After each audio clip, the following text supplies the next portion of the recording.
ఇల్లు కట్టుకొనే ఇటుకకు రాయికు సెలకల జల్లే ఎరువు కుళ్ళుకో ఎద్దు బండి ఉన్నోనికి సేతులో ఏడాదంతా పని దొరికేది.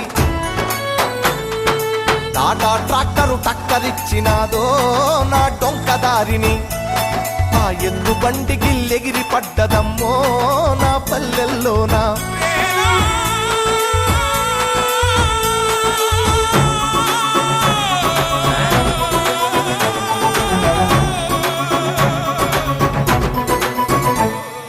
తొలకరి చల్లుకు తడిసిన నేల మట్టి పరిమళాలేమైపోయెర, వాన పాములు నత్త గుల్లలు భూమిలో ఎందుకు బతుకుతలేవు. పత్తి మందుల కత్తర వాసనరా ఈ పంట పొలాలల, ఆ మిట్టికి తెచ్చిన అప్పే కట్టాయే నా రైతు కుతికపై.